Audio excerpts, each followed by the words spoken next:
sí, a ver si alcanza a distinguir porque mi apuntador ya no tiene pila bien, pero no se alcanza a distinguir.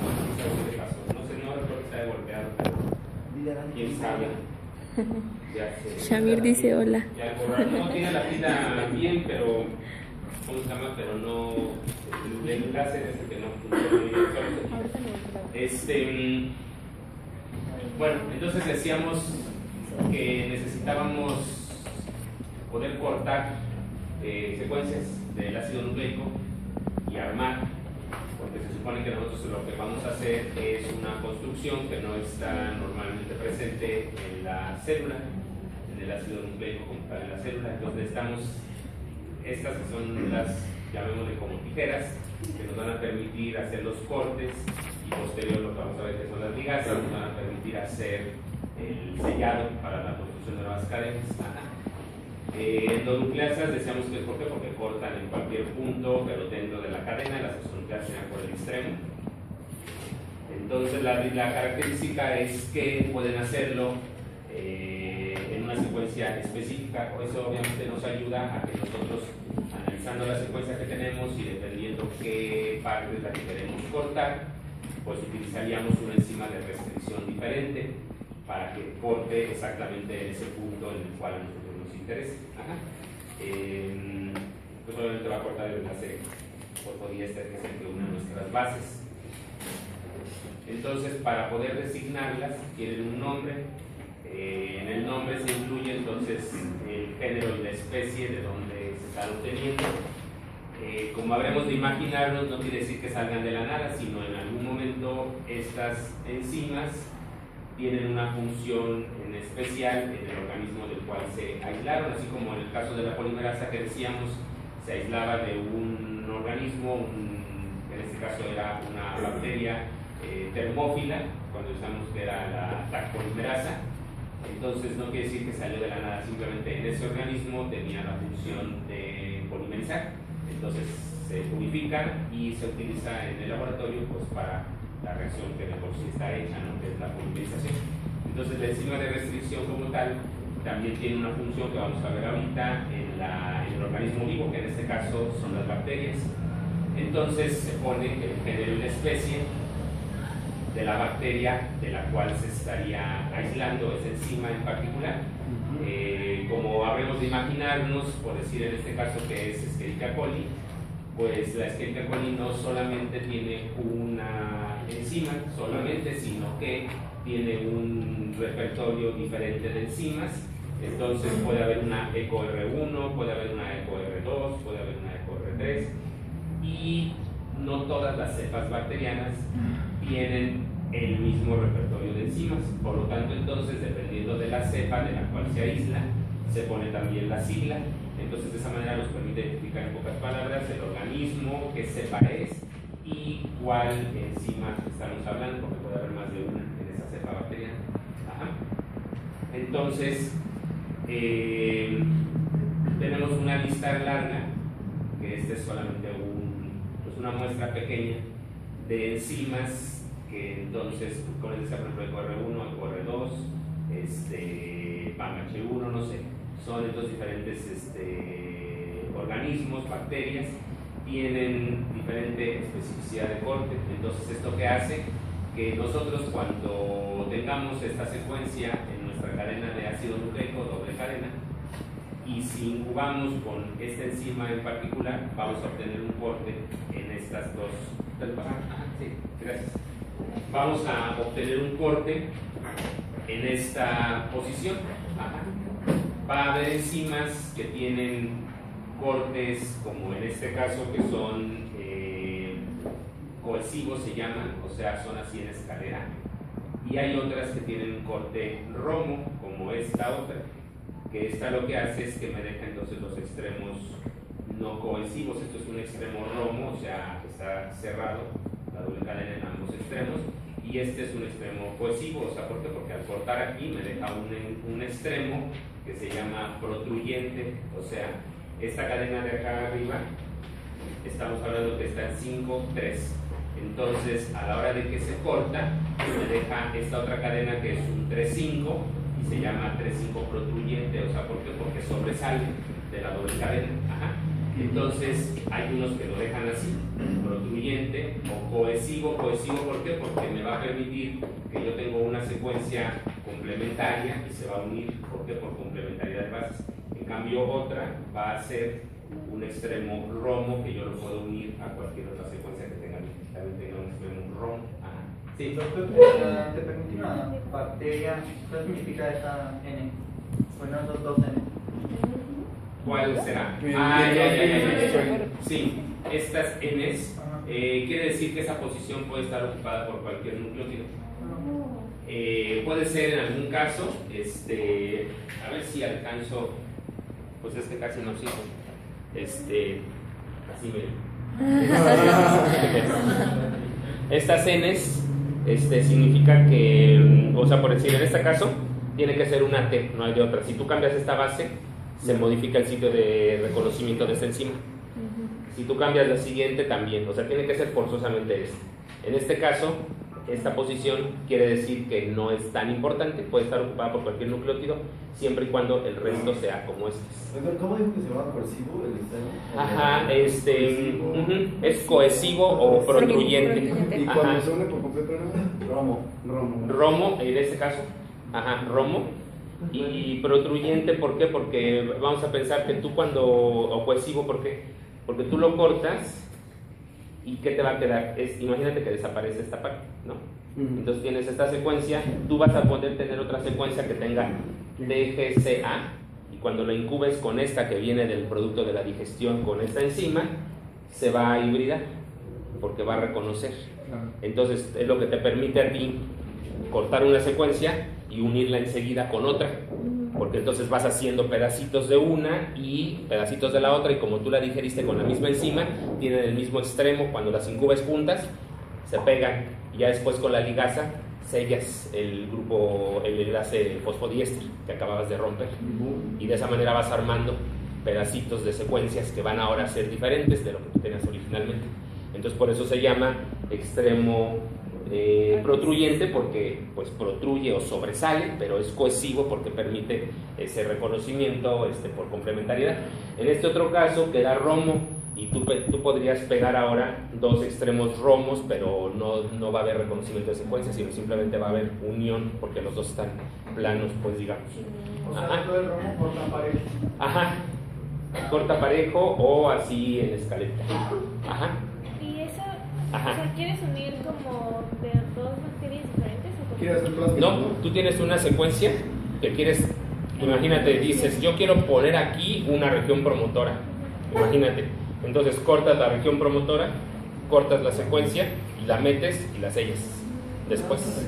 Entonces ahora ya puedes construir, ¿se acuerdan cuando decíamos, a ver, el promotor y la verde fluorescente? Entonces dices, pues sí, pero yo tengo el promotor en un lado, en el organismo, y no tiene proteína verde fluorescente. Pero entonces puedes tú tener esa secuencia de la verde fluorescente, la cortas la región promotora, las incubas, se pegan, las sellas y ya tienes tu construcción. Ahora, que no existía originalmente.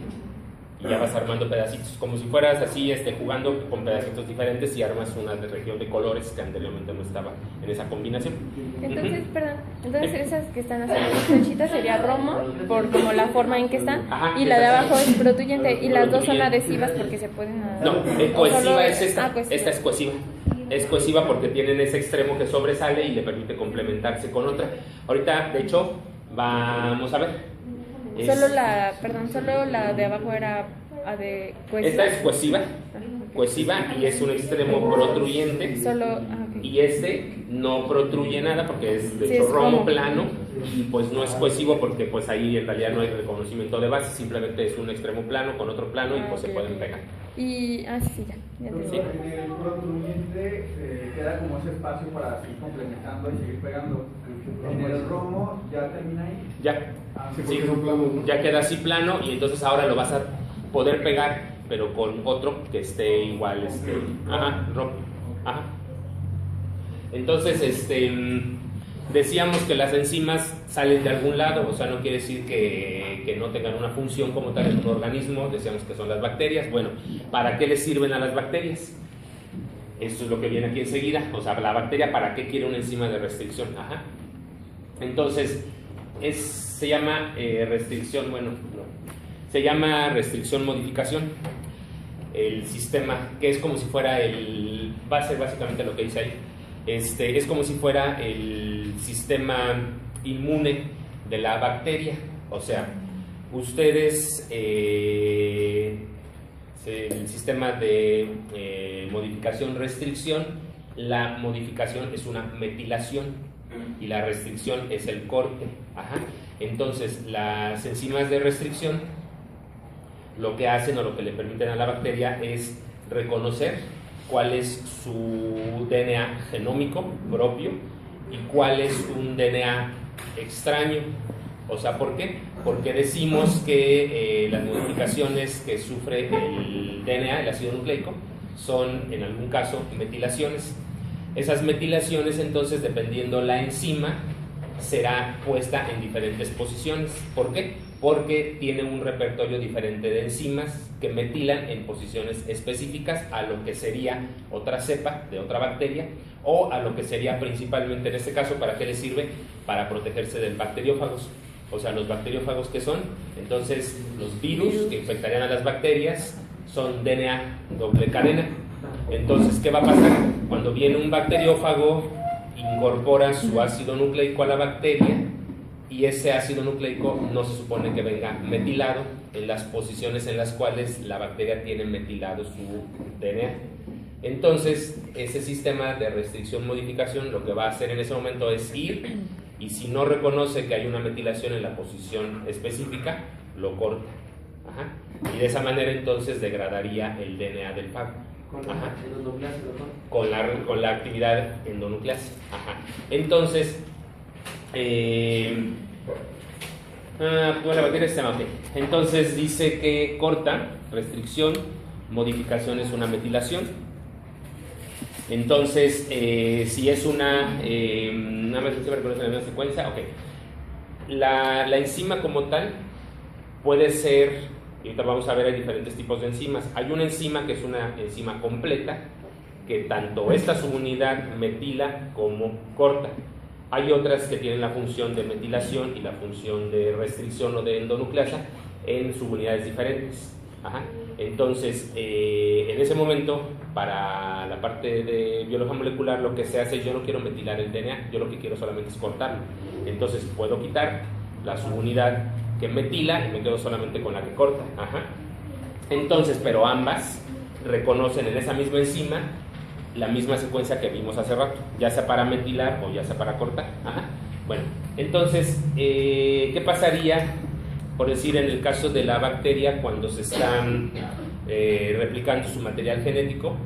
Ustedes, esa cadena nueva de síntesis de DNA no está metilada. Entonces, en ese momento lo que requerirían era metilarlo, no degradarlo. Entonces, ¿qué va a pasar? Ustedes en la célula normal tienen ambas cadenas, las tienen metiladas, pero imagínense que este DNA se está apenas sintetizando y que en ese momento entonces la metilación en una de las cadenas no existe. ¿Qué va a pasar? El sistema S de esa enzima de restricción, de modificación-restricción, ¿qué va a pasar? Va a venir y si no la ve que está metilada en una cadena pero sí lo está en la otra, entonces en vez de cortarla, la metila, la que no está metilada. Ajá. Si no está metilada en ninguna de las dos, entonces sí la corta. Porque entonces quiere decir, esto no es producto de que se acaba de replicar mi material genético, sino este es un DNA exógeno. Ajá. Esa es la forma en la que distingue. Y por eso entonces las posiciones metiladas se mantienen, porque cada que la bacteria se divide y replica su genoma, viene la enzima, ve una cadena metilada, la otra no, la metilo. Veo otra cadena que está metilada, la otra no en esa posición, la metilo. Ajá. Y cuando me encuentro una que no está metilada en ninguna de las posiciones, la corto.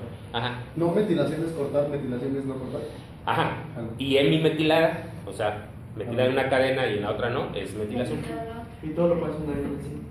Ajá. En la posición del sitio de reconocimiento de esa enzima. Y otra enzima tiene otro sitio de reconocimiento y metila o corta en otra posición. Y otra enzima, entonces ¿qué pasa? Que cada bacteria tiene un repertorio diferente de enzimas. y le permite entonces, cada una de ellas va y busca en esa posición de reconocimiento y le permite metilar o si no cortar, metilar o si no cortar, y eso entonces le permite a cada bacteria defenderse del DNA exógeno, pero solo siempre y cuando tenga esa enzima en especial, y no todas las cepas bacterianas tienen todo el repertorio completo de enzimas. Ajá. Sí. Por ejemplo, si tiene esta enzima, no hay una manera en la que se la pueda brincar un virus, un bacteriófago, todo eso dice.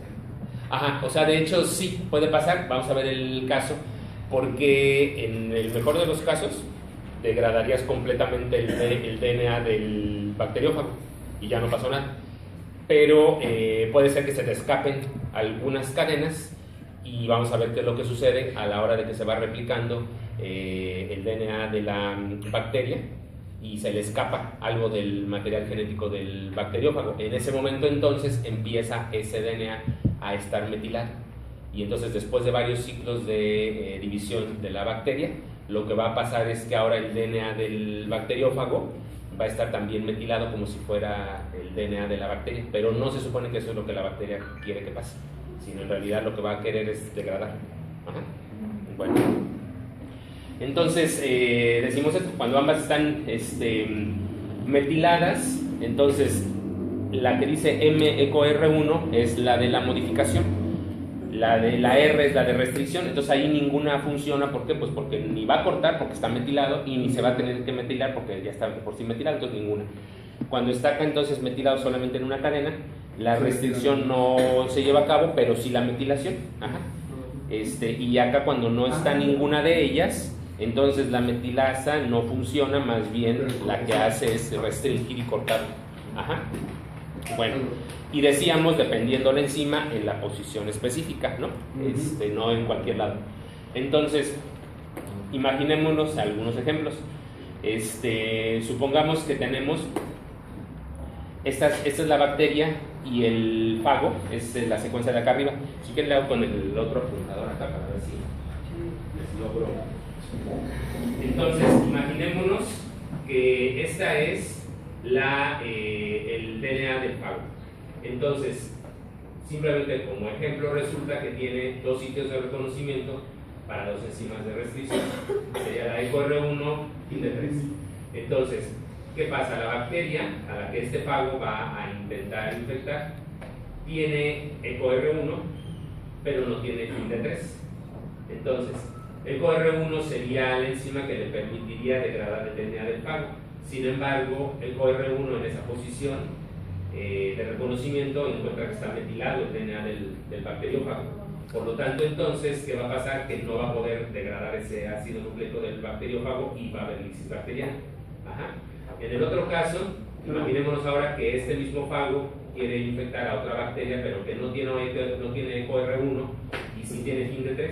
Entonces, en este caso, aunque EcoR1 está metilado, que sería que protege al fago en esa posición, en realidad no le sirve de defensa contra esta bacteria. ¿Por qué? Porque de por sí la enzima no está presente en esta bacteria y la posición que debería de tener metilada para defenderse de la degradación, pues no la tiene metilada. Entonces, en este caso, la enzima que está en esta bacteria, en esta cepa bacteriana, pues hace que se degrade el DNA del bacteriófago y no hay lisis entonces de la bacteria. Sí, porque finalmente el fago no puede replicarse. ¿Sí? No lo puedo verificar. Ajá. A ver. Entonces decíamos que si está metilada, la posición del reconocimiento de la enzima de restricción no se va a ver corte, ¿no? Entonces, este es el DNA del bacteriófago, puede o no tener sitios de reconocimiento para estas enzimas de restricción. O sea, simplemente ¿qué es lo que tiene? Pues su DNA, que pasa a ser la casualidad de que en este caso tiene las posiciones de reconocimiento para algunas enzimas de restricción. Esto no necesariamente quiere decir que le va a proteger o no, porque depende de qué bacteria va a querer infectar. Si la bacteria tiene la enzima que lo degradaría y en esa posición no está protegido con la metilación, pues va a haber degradación.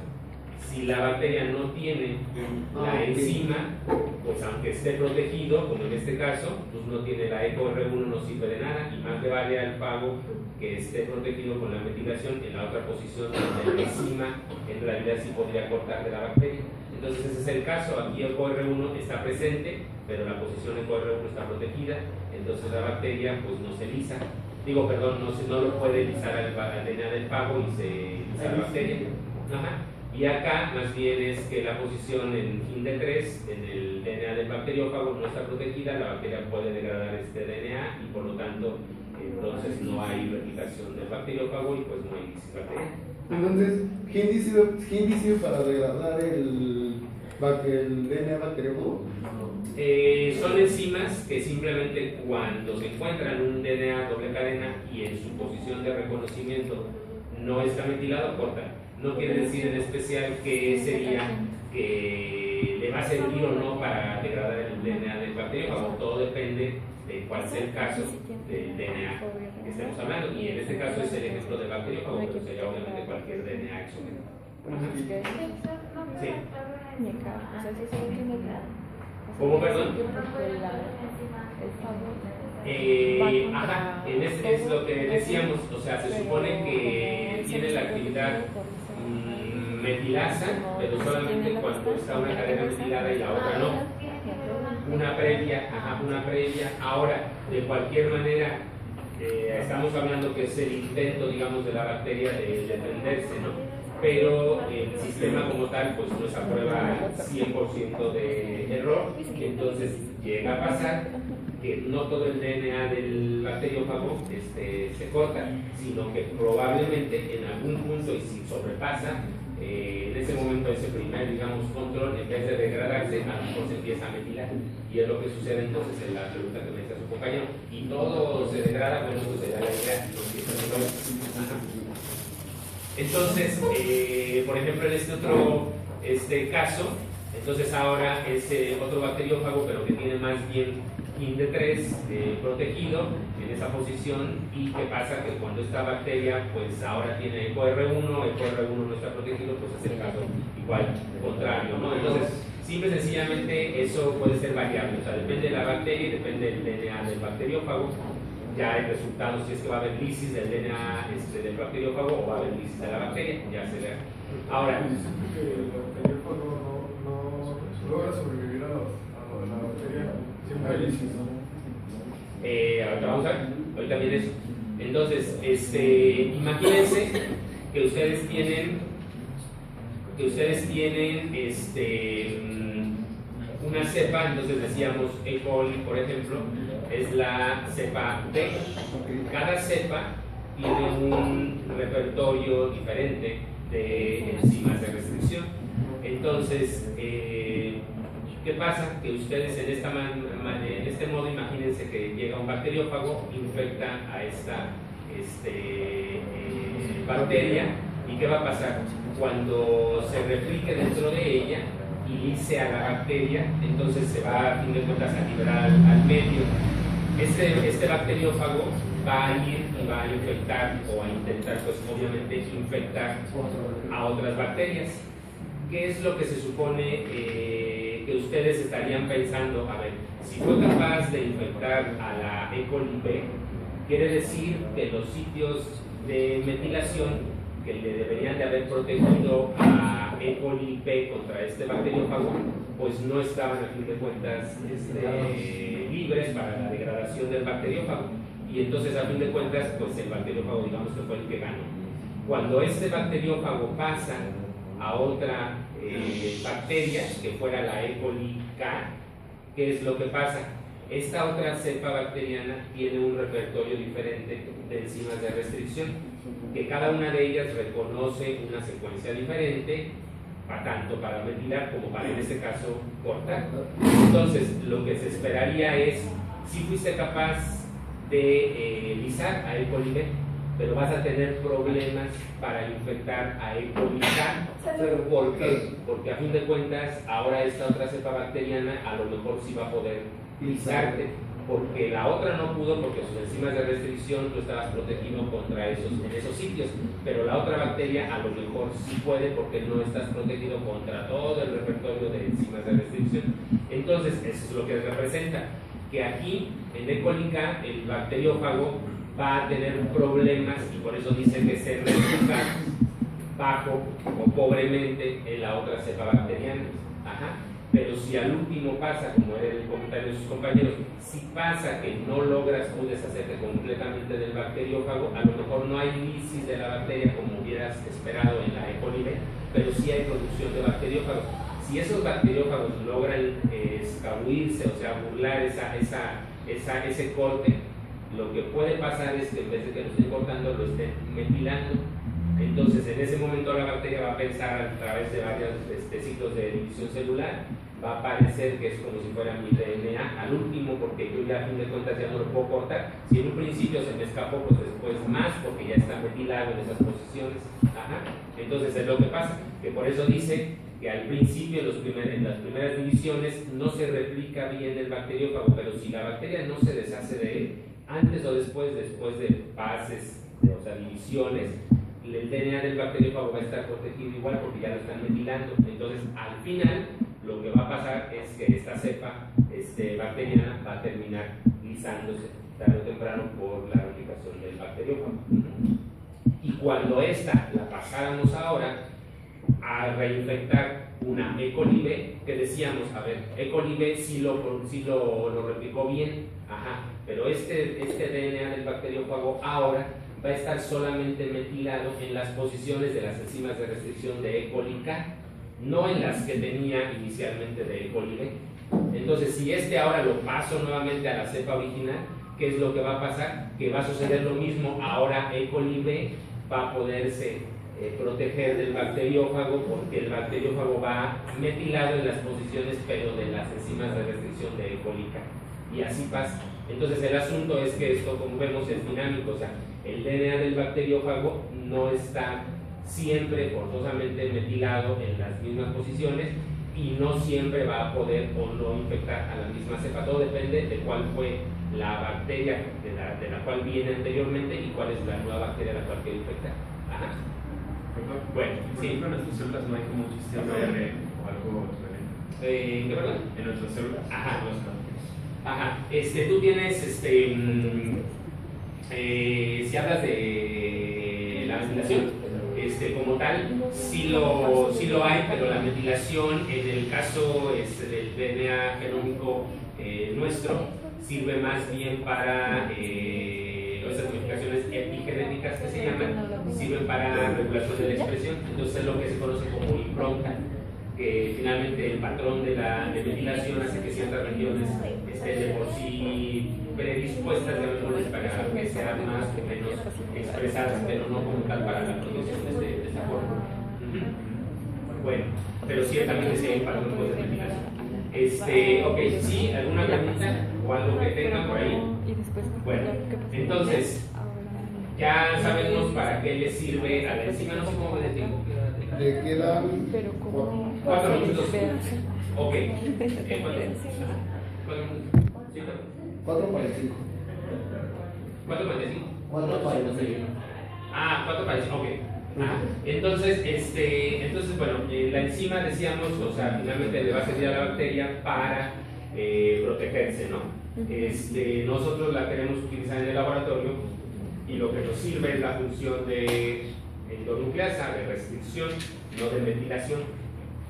Entonces, por eso es que no todas las enzimas de restricción se utilizan en el laboratorio, y aquí vienen puestos entonces los diferentes tipos de enzimas que hay.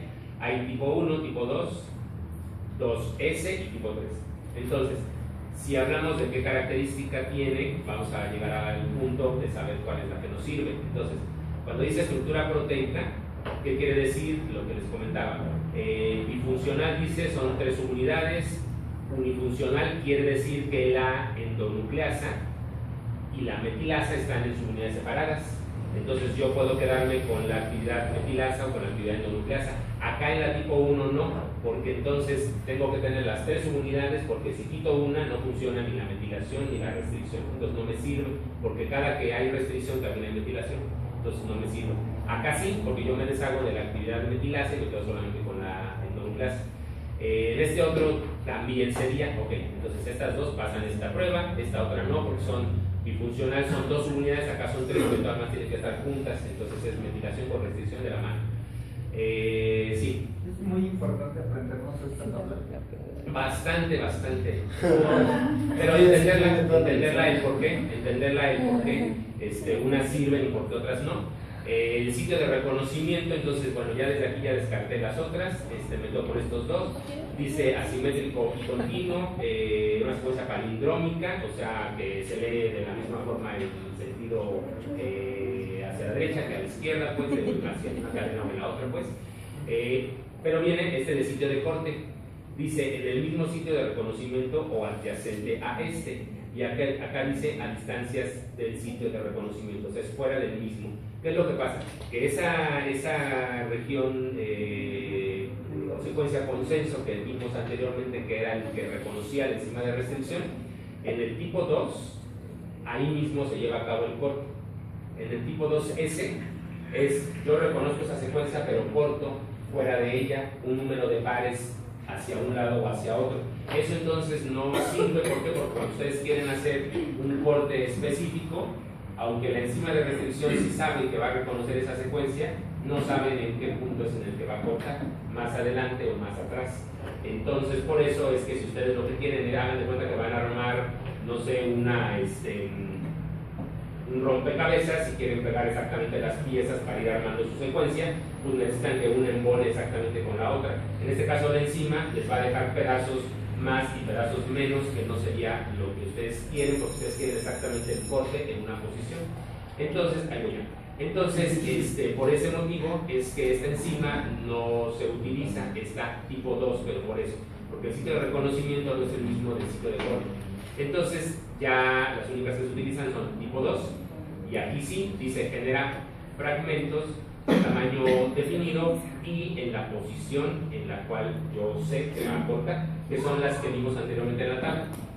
Tienen ustedes una enzima, un sitio de reconocimiento y un corte exactamente en una posición específica, porque para este caso es importante incluso hasta una sola base, porque una sola base estamos hablando de que me puede cambiar incluso el marco de lectura de esa construcción y ya no me va a dar lo que yo estoy pensando que va a codificar. Entonces requiero tener exactamente el número de bases y la cantidad y el tipo de base específica que a mí me interesa cuando yo estoy haciendo una construcción, ¿sí? Entonces por eso ese es el que se utiliza el tipo 2. No sé si tengan preguntas. ¿Todo bien? Bueno, y si quieren continuamos, entonces sería el día lunes, ¿verdad? Gracias.